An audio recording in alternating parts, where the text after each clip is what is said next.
Today I'm going to be talking about the overview and recommendation for our future local area network projects for next-gen manufacturing local area network, presented by Wayne Mahoff. So today, the first slide, I'm going to be talking about the analysis of the project success.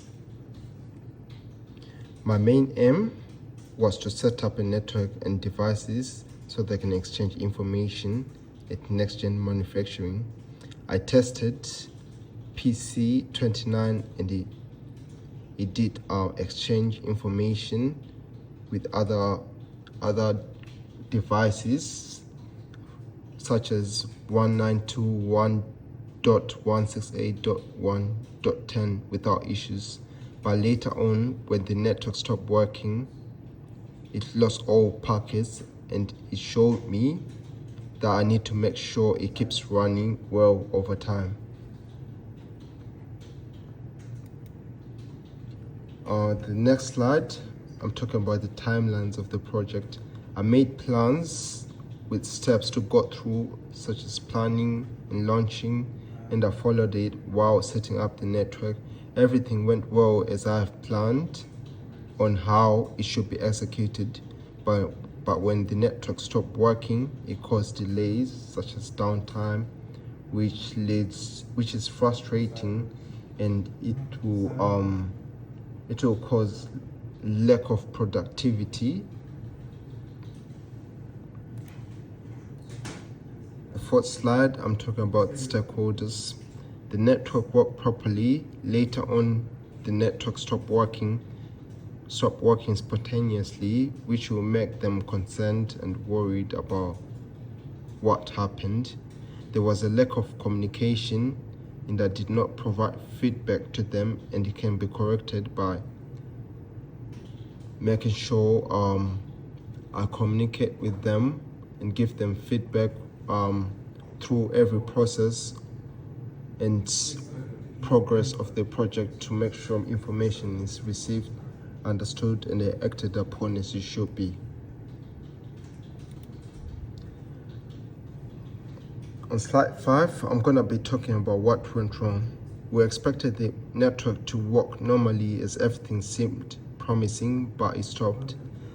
There are several factors that caused this, such as inaccurate setting, improper installation of the system. So next time, I have to make sure I perform tests to see what was wrong, but I could not fully solve the problem. How I handled it, this is my last slide. We used ping test to see where the network failed. The test showed all packets were lost and it timed out. We tried to figure it out, but didn't have a quick fix. Next time we need quicker solutions and backups. When the network failed, I had to use ping tests to find where the problem is located precisely. The tests resembled that the packets were lost and the system timed out, which helped to understand the issue. Moreover, I'm going to be talking about earlier I thought Agile was the better method to use, but Prince2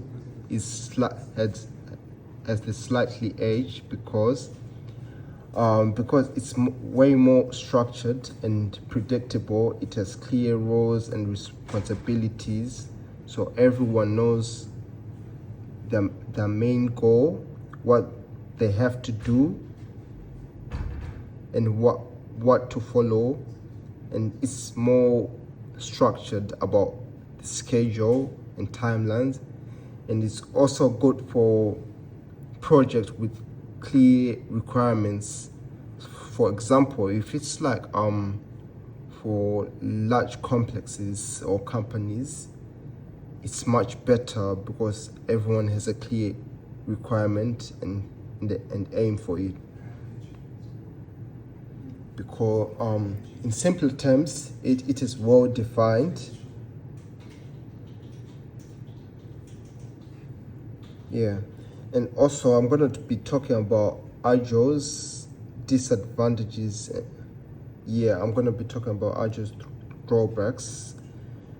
And this is the reason why I thought Prince2 is better than Agile, because Agile has no clear plan and it can be confusing because not everyone knows what their responsibilities is like.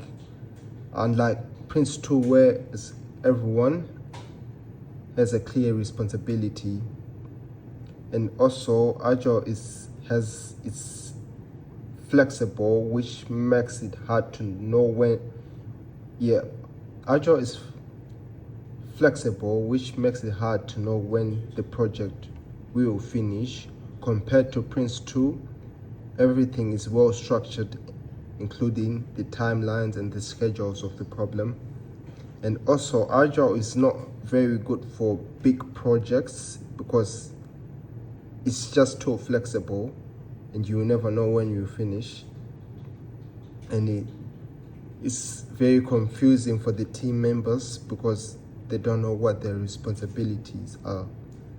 So for Prince2, it has the slight edge because it solves all Agile's problems with a clear plan, predictable timelines, and a framework for big projects and clear roles and responsibilities.